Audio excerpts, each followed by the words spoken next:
नमस्कार, सुप्रभात। स्वागत है आप सभी का। मैं हूं आपके साथ नैना यादव और आप देख रहे हैं अपना पसंदीदा खास शो भाग्य योग। और मेरे साथ में स्टूडियो में मौजूद हैं एस्ट्रो साइंटिस्ट आचार्य राजेश तिवारी जी। आचार्य जी, बहुत स्वागत है आपका कार्यक्रम में। धन्यवाद। टाइम्स नाउ नव भारत के सभी दर्शकों, माता बहनों को मेरा प्रणाम, साथ ही छोटे बच्चों को सुबह की राम राम। आज भाग्य योग के हमारे खास शो में हम ना सिर्फ आपके ग्रह योग की बात करेंगे, बल्कि उसका विश्लेषण करने के साथ ही सटीक समाधान भी बताएंगे। राशियों के अनुसार आपका आज का दिन कैसा रहने वाला है वो तो आप जानेंगे ही, साथ ही इस दिन को सफल कैसे बनाएं वो उपाय भी होंगे। बात उनकी भी होगी जिनका जन्मदिन है, पूरा वर्ष उनके लिए कैसा रहेगा, पूरा लेखा जोखा होगा। आचार्य जी से आज हम समुद्र शास्त्र की खास जानकारियां लेंगे, तो साथ ही योगिनी सोनम से जानेंगे हीन भावना से छुटकारा दिलाने वाला योग मंत्र क्या है। लेकिन शो की शुरुआत में आइए सबसे पहले बात कर लेते हैं आज के पंचांग की। आचार्य जी, आज 4 मार्च 2023 दिन शनिवार, फागुन मास के शुक्ल पक्ष की द्वादशी तिथि। आज नक्षत्र पुख है। चंद्रमा कर्क राशि का भोग करेगा। अभिजीत मुहूर्त दोपहर 12:09 से 12:57 तक, राहु काल 9:39 से 11:06 तक।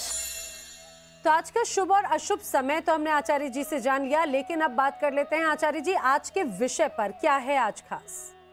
जी, आज हम बात करेंगे शनि के दान की।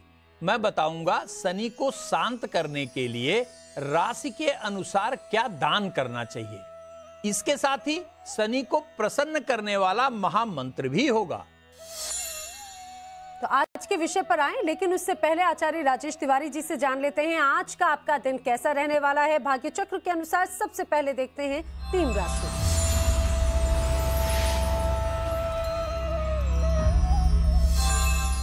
आचार्य जी, भाग्य चक्र के अनुसार सबसे पहले बात करते हैं वृषभ, कन्या और मकर राशि के जातकों की। वृषभ राशि, भूमि के निवेश से आज आपको अच्छा लाभ मिल सकता है।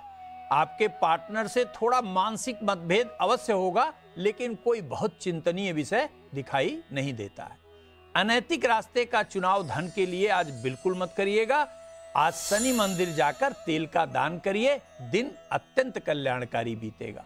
आज सफलता का मीटर 65%, सेहत का 80% और संबंध का मीटर 75% अंक देता है। कन्या राशि, लाभ के घर में गोचर कर रहा चंद्रमा आर्थिक लाभ तो देगा ही, परिवार के कार्यों में आज आपको व्यस्त भी रखेगा। अपने मित्र से संबंध आज बनाकर रखिएगा और घर से निकलते समय नमः शिवाय 11 बार कह के निकलिएगा, दिन सुखद बीतेगा। आज सफलता का मीटर 65%, सेहत का 70% और संबंध का 60% अंक देता है। मकर राशि, पत्नी से विशेष सहयोग आज प्राप्त होगा और यात्रा में लाभ की स्थिति बनती हुई दिखाई देती है। परिवार के सदस्यों की भावनाओं का विशेष ध्यान रखिएगा। आज के दिन किसी गरीब व्यक्ति को अगर अन्न का दान कर पाएं तो सफलता और बढ़ेगी। आज सफलता का मीटर 75%, सेहत का 65% और संबंध का मीटर 80% अंक देता है। आचार्य जी, आज हम शनि के दान की बात कर रहे हैं। ज्यादातर लोग शनि की दशा में दान करना शुरू कर देते हैं। उन्हें यह भी नहीं पता होता कि उन्हें क्या दान करना चाहिए, क्या नहीं दान करना चाहिए। सबसे पहले आपसे यही जानना चाहेंगे कि शनि को शांत करने के लिए आखिर कौन सा दान करना चाहिए। जी, शनि के दान को निश्चित रूप से महादान कहा जाता है, लेकिन शनि के प्रभावित अवस्था में कैसे दान किया जाए कि वह ज्यादा प्रभावी हो, इसलिए मैं आज आपको राशि के अनुसार क्या दान करना है वह बताता हूं। तो सबसे पहले हम लेते हैं मेष राशि। मेष राशि का अधिपति ग्रह मंगल होता है, जो शनि का परम शत्रु होता है। इसलिए इस अवस्था में आपको नियमित रूप से ओम संग शनिश्चराय नमः मंत्र के जप के साथ काले तिल का दान परम कल्याणकारी परिणाम प्रदान करेगा। दूसरी, वृषभ राशि। वृषभ राशि का अधिपति स्वयं शुक्र होता है, जो शनि का परम मित्र होता है। इसलिए इस राशि में छाया दान, अर्थात सुबह एक कटोरे में आप तेल ले लीजिए, उसमें अपनी इमेज देख लीजिए, अपनी छाया देख लीजिए और शनि मंदिर में दान कर दीजिए। और यहाँ पे बजरंग बाण का पाठ विशेष प्रभावी होता है। मिथुन राशि, जिसका अधिपति स्वयं बुध होता है, वह भी शनि का मित्र होता है, लेकिन बुध और शनि की मित्रता में भी शनि दुष्प्रभाव देता है। तो शनि के दुष्प्रभाव से बचने के लिए काले वस्त्र का दान अत्यंत लाभ देता है और इस स्थिति में आपको नियमित दशरथ कृतम शनि स्तोत्रम का जप करना चाहिए। कर्क राशि का मालिक चंद्रमा है। चंद्रमा और शनि आपस में बहुत अच्छे मित्र नहीं हैं, इसलिए यहां पर शनि की अवस्था ज्यादा विनाशकारी होता है। इसलिए इस समय आपको तुला दान, शनि के इस नकारात्मक स्थिति में तुला दान अमृत का कार्य करता है और नियमित रूप से ओम प्रांग प्रिंग प्रोंग स शनिश्चराय नमः मंत्र का जप अवश्य करें। आचार्य जी, इस समय हमारे साथ में एक दर्शक हैं भिवानी से, भूप सिंह जी फोन लाइन पर। बहुत स्वागत है कार्यक्रम में। भूप सिंह जी, आपका डिटेल्स बताइए, जन्म की तारीख क्या है? डेट ऑफ बर्थ है जी 18/8/2001। 18/8/2001। जन्म का समय क्या है? जन्म का समय जी सुबह 6 से 7 के बीच में जी। जन्म का स्थान क्या है? वो थोड़ा सा तैयारी वैरी करे है तो ठीक है। आचार्य जी, भूप सिंह जी अमन के बारे में चिंतित हैं, किस क्षेत्र में जाएंगे, कैसा भविष्य रहेगा, क्या करना है? देखिए, आपके बालक का जन्म है सिंह लग्न में और जन्म के समय इनकी कर्क राशि है। इनके लिए जो सबसे अच्छा क्षेत्र कहा जाएगा वो फाइनेंस का कहा जाएगा, बैंकिंग का कहा जाएगा, इंश्योरेंस का कहा जाएगा। बृहस्पति के बलवती अवस्था के कारण इन्हें एजुकेशन से संबंधित विभाग भी बेहतर सूट करेगा, लेकिन अभी नौकरी का योग नहीं है। नौकरी का योग 17 अगस्त 2025 के बाद प्रारंभ हो रहा है। तब तक इनको परिश्रम से तैयारी की आवश्यकता है। इनको कंसंट्रेट करने के लिए और समर्पण के लिए देसी मूंगा 10 से 11 रत्ती का सोने या तांबे में बनवाकर रिंग फिंगर में मंगलवार की प्रातः धारण कराइए और एकाग्रता के लिए विशेष रूप से इनसे कहिए कि ओम ऐं महासरस्वतये नमः मंत्र को रोज 11 बार पढ़ लिया करें। तो भूप सिंह जी, उम्मीद है आपको आपके सवाल का जवाब जरूर मिल गया होगा। हमारे अन्य दर्शक भी हमारे साथ कार्यक्रम में जुड़ सकते हैं। कार्यक्रम में जुड़ने के लिए टीवी स्क्रीन पे बताए जा रहे नंबर के जरिए व्हाट्सएप पर आप अपनी डिटेल्स हमें भेज सकते हैं या ईमेल एड्रेस के जरिए डिटेल्स में जन्म की तारीख, समय और स्थान हमें भेजकर कार्यक्रम का हिस्सा बन सकते हैं। आगे हम आपको सिंह, कन्या, तुला और वृश्चिक राशि के जातकों के लिए शनि के उपाय भी बताएंगे, लेकिन उसके पहले भाग्य चक्र के अनुसार जान लेते हैं अगली 3 राशियों का राशिफल।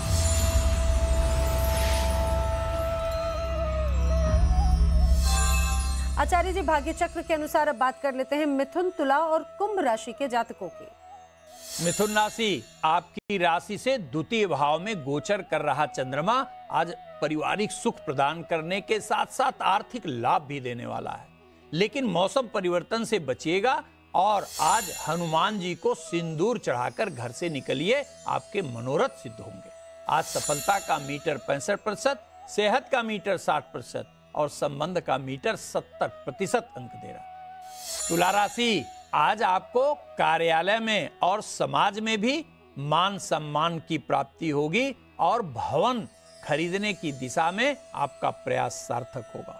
आज अनियमित भोजन से बचिएगा और यदि आज आप खिचड़ी का दान कर पाएं तो दिन बहुत ही कल्याणकारी बीतेगा। आज सफलता का मीटर 65%, सेहत का मीटर 60% और संबंध का 70% अंक देता है। कुंभ राशि, आज आपको यात्रा करनी पड़ेगी, लेकिन सायंकाल भूमि से संबंधित कोई शुभ सूचना प्राप्त होगी। आज वाहन धीमा चलाइएगा और घर से निकलते समय हनुमान जी का निश्चित रूप से मंत्र जाप करके निकलिएगा। आज सफलता का मीटर 70%, सेहत का मीटर 65% और संबंध का मीटर 75% अंक देता है। आचार्य जी, अब आपसे जान लेते हैं सिंह, कन्या, तुला और वृश्चिक राशि के जो जातक हैं उन्हें शनि के उपाय क्या करने चाहिए? सिंह राशि, सिंह राशि का अधिपति सूर्य होता है, जो शनि का परम शत्रु होता है, इसलिए इसमें विशेष सावधानी बरती जाती है। तो दान के रूप में काला तिल और काला कपड़ा निश्चित रूप से यह सुनिश्चित करिए, और बजरंग बाण का 11 पाठ या सुंदर कांड का 1 पाठ प्रतिदिन करना सुनिश्चित करिए। यदि कन्या राशि है आपकी, तो कन्या राशि का अधिपति बुध है, जो शनि का शत्रु है। प्रभावी होने पर भी उतना विनाशकारी परिणाम प्रदान नहीं करता है, इसलिए काले तिल का दान और ओम संग शनिश्चराय नमः मंत्र का जप आपके शनि के नकारात्मक प्रभाव को समाप्त करेगा।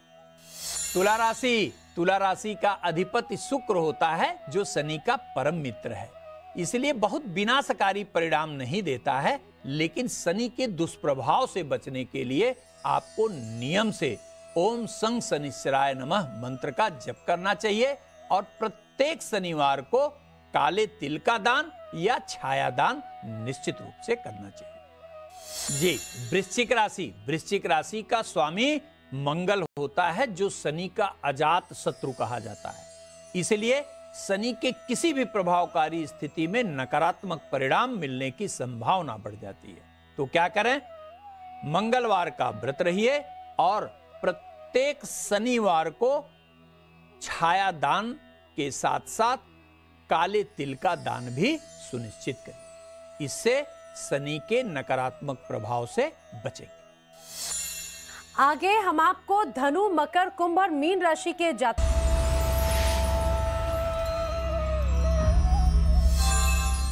आचार्य जी, भाग्य चक्र के अनुसार अब बात करते हैं कर्क, वृश्चिक और मीन राशि के जातकों की।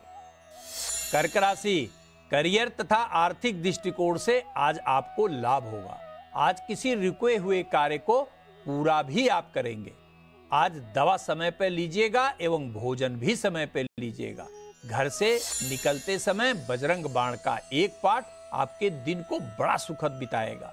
आज सफलता का मीटर 70%, सेहत का 65% और संबंध का मीटर 70% अंक दे रहा है। वृश्चिक राशि, आज के दिन आपका जीवन साथी के साथ बहुत अच्छा समन्वय बनेगा और पूरा सहयोग मिलेगा। काम में आज आपका मन थोड़ा कम लगेगा। आज निश्चित रूप से अनुशासित होकर अपना कार्य करिएगा और काले तिल का दान आपके दिन को बहुत लाभकारी बनाएगा। आज सफलता का मीटर 65%, सेहत का मीटर 65% और संबंध का मीटर 80% अंक दे रहा है। मीन राशि, विद्या के घर में गोचर कर रहा चंद्रमा बिगड़े कार्य बनाएगा और नए कार्य का अवसर भी प्रदान करेगा। अपने अंदर नकारात्मक विचार बिल्कुल मत लाइएगा। आज काले तिल का लड्डू यदि शनि मंदिर में चढ़ा सकें तो दिन और भी लाभकारी होगा। आज सफलता का मीटर 75%, सेहत का मीटर 70% और संबंध का मीटर 80% अंक देता है। आचार्य जी, अब धनु, मकर, कुंभ और मीन राशि के जातकों का इंतजार खत्म करते हुए उन्हें बता दीजिए कि उन्हें शनि के क्या उपाय, क्या दान करने चाहिए। धनु राशि, आपकी राशि का मालिक बृहस्पति है, जो शनि के साथ तटस्थता का संबंध रखता है। तो नियमित रूप से आपको प्रत्येक शनिवार को छाया दान के साथ काले तिल का लड्डू बनवाकर दान करना चाहिए और शिव सहस्त्र नाम का निश्चित पाठ करना चाहिए। मकर राशि का स्वयं अधिपति शनि होता है, जिसके कारण शनि बहुत डैमेज करने की स्थिति में नहीं होता है। लेकिन यदि वह 7.5 या अन्य किसी विपरीत अवस्था में है तो निश्चित रूप से आपको काले लोहे की कोई भी बर्तन शनिवार को दान करना चाहिए और नियमित रूप से ओम संग शनिश्चराय नमः मंत्र का जप करना चाहिए। कुंभ राशि का भी स्वयं अधिपति शनि है, जिसके कारण इसमें भी वह बहुत नकारात्मक परिणाम नहीं देता है। तो ठीक वही उपाय कि प्रत्येक शनिवार को कोशिश करिए कि लोहे के बनी हुई किसी सामग्री का दान करिए और ओम संग शनिश्चराय नमः मंत्र का जप करिए। निश्चित रूप से शनि की नकारात्मकता समाप्त होगी। लेकिन मीन राशि के दर्शक ध्यान रखेंगे, मीन राशि जलीय राशि है और इसका मालिक बृहस्पति है। निश्चित रूप से बृहस्पति से शनि के तटस्थता का संबंध है, न्यूट्रल रिलेशन है, लेकिन यहाँ पे शनि मारक बन जाता है। इसलिए आपको प्रत्येक शनिवार को लोहे का दान करने के साथ साथ आपको छाता, काला छाता निश्चित रूप से दान दीजिए और यदि संभव हो पाए तो काले तिल का भी दान सुनिश्चित करिए और ओम प्रांग प्रिंग प्रोंग सह शनिश्चराय नमः का 3 माला सूर्यास्त के बाद अवश्य करिए। आचार्य जी, वो लोग भी इंतजार कर रहे हैं जिनका जन्मदिन है, आपसे जानेंगे पूरा वर्ष उनके लिए कैसा रहने वाला है। लेकिन उसके पहले भाग्य चक्र के अनुसार अंतिम 3 राशियों की बात करते हैं। देखते हैं मेष, सिंह और धनु राशि के जातकों का आज का दिन कैसा रहने वाला है। मेष राशि, सुख भाव में गोचर कर रहा चंद्रमा पारिवारिक प्रसन्नता प्रदान करने के साथ साथ आर्थिक लाभ भी देता हुआ दिखाई दे रहा है। आज अनावश्यक रूप से अपने से छोटे लोगों को डांट डपट बिल्कुल मत लगाइएगा। घर से निकलते समय ओम संग शनिश्चराय नमः मंत्र का जप अवश्य करिए, इससे दिन कई गुना लाभकारी होगा। आज सफलता का मीटर 70%, सेहत का मीटर 65% और संबंध का मीटर 75% अंक देता है। सिंह राशि, द्वादश भाव का चंद्रमा व्यर्थ की भागदौड़ कराएगा। आर्थिक एवं नौकरी क्षेत्र में अच्छी प्रगति प्रदान करेगा। अनावश्यक खर्च से आज आपको बचना होगा। भगवान शिव का आज जलाभिषेक करिए, निश्चित रूप से दिन सुखद बीतेगा। आज सफलता का मीटर 65%, सेहत का मीटर 75% और संबंध का मीटर 70% अंक देता है। धनु राशि, आज का दिन बहुत व्यस्त रहेगा। कार्य की जिम्मेदारी के अतिरिक्त पारिवारिक जिम्मेदारी से भी आज आप परेशान हो सकते हैं। आज आपको तेज वाहन चलाने से बचना होगा और सुंदर कांड की 11 चौपाई का पाठ करके घर से निकलिए, सभी नकारात्मकता समाप्त हो जाएगी। आज सफलता का मीटर 70%, सेहत का मीटर 65% और संबंध का मीटर 75% अंक देता है। आगे हम योगिनी सोनम से जानेंगे हीन भावना से छुटकारा दिलाने वाला योग मंत्र क्या है। लेकिन उसके पहले बात उनकी कर लेते हैं जिनका आज जन्मदिन है। आचार्य जी, पूरा वर्ष उनके लिए कैसा रहने वाला है और उन्हें किन बातों का ध्यान रखना है? जिनका आज जन्मदिन है उनको मेरी तरफ से बहुत बहुत बधाई और ढेर सारा प्यार। आज आपका जन्म होने के कारण आपका मूलांक या बर्थ नंबर 4 है। 4 का नेतृत्व राहु नामक छायाग्रह करता है, जिसे साहस, पराक्रम, दुस्साहस, आत्मविश्वास आदि का मूल कहा जाता है। वर्ष 2023 का नेतृत्व एक अतिरिक्त छायाग्रह केतु करता है। राहु और केतु दोनों ही पापक ग्रह की श्रेणी में आते हैं, लेकिन केतु के नेतृत्व के कारण आपके लिए यह वर्ष लाभकारी सिद्ध होने जा रहा है। विशेष रूप से आपके पूर्व के किए हुए कार्यों में जहां आपको लाभ होगा, वहीं आर्थिक रूप से नई समृद्धता का मार्ग भी दिखाई देगा। यदि आप बेरोजगार हैं तो जम के तैयारी करिए, निश्चित रूप से राहु आपको नौकरी प्रदान करेगा। यदि कहीं विवाद में लंबे समय से उलझे हुए हैं, कहीं भी कोई भी किसी भी प्रकार का पड़ोसी से विवाद हो, अदालत में आपका कोई मामला चल रहा हो, आपकी भूमि संपत्ति हो जिस पर किसी का कब्जा हो, तो यह वर्ष निश्चित रूप से आपको विजय दिलाएगा या समझौता कराकर उस पर आपका आधिपत्य बनाएगा। ध्यान रखिएगा दर्शकों, आप सभी को जिनका भी 4 मूलांक है, उन्हें इस वर्ष निश्चित सफलता को सुनिश्चित करने के लिए ओम भ्रांग भ्रिंग भ्रंग सह राहवे नमः मंत्र का जप करना चाहिए। और आइए बात करते हैं आपकी सेहत की। अक्सर लोगों में पाया जाता है कि वो हीन भावना की समस्या से ग्रसित हैं, लेकिन इस समस्या को दूर कैसे करना है, उसका योग मंत्र जानेंगे योगिनी सोनम से। नमस्कार, मैं सोनम। आज हम हीन भावना यानी इंफ्योरिटी कॉम्प्लेक्स के बारे में बात करेंगे। इस मनोदशा में अक्सर व्यक्ति को हीन, कमतर व मन से कमजोर महसूस होता है। यह मनोदशा अक्सर सामाजिक, पारिवारिक या व्यवसायिक कारणों से उत्पन्न होती है। अगर आप इस मनोदशा से गुजर रहे हैं तो आपको मानसिक चिकित्सक की सलाह जरूर लेनी चाहिए। साथ ही साथ योग आपको इस हीन मानसिकता से उभरने में काफी मदद करेगा। तो चलिए कुछ योगासन सीखते हैं। पहला आसन राज कपोत आसना। सीधे खड़े हो जाएं। सांस लेते हुए आप बाएं हाथ को अपने बाएं पैर से पकड़े। अगर आपसे बन पाए तो अपने दाएं हाथ से अपने बाएं पैर को भी पकड़ लें। कम से कम 20 सेकंड इसी आसना में बने रहें या फिर अपनी क्षमता के अनुसार इस आसन को करें और धीरे धीरे वापस आ जाएं।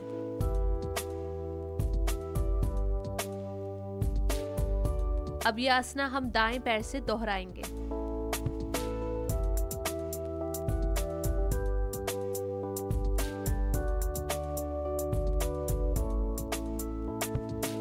ध्यान रहे ये आसना आपको अपनी क्षमता के अनुसार ही करना है।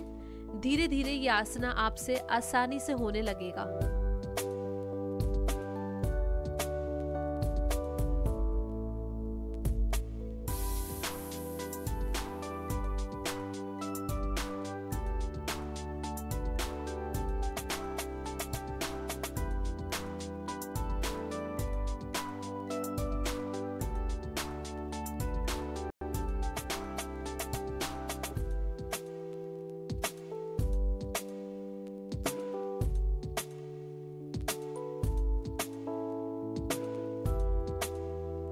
अर्ध मयूर आसना। सीधे बैठ जाएं। अब इस तरह पद्मासना लगा लें। सांस लेते हुए अपने हाथों को आगे लेकर आएं। अब अपने दोनों पंजों को इस तरह घुमा लें और सांस छोड़ते हुए अपनी दोनों कोहनियों को मोड़ें और अपने शरीर को इस तरह अपनी कोहनियों पर बैलेंस करने की कोशिश करें। अगर आपसे संभव हो तो अपने दोनों पैरों को आप इस तरह अब हवा में उठा लें। अपनी क्षमता अनुसार या कम से कम 10 सेकंड आप इसी आसना में बने रहें और धीरे धीरे वापस आ जाएं।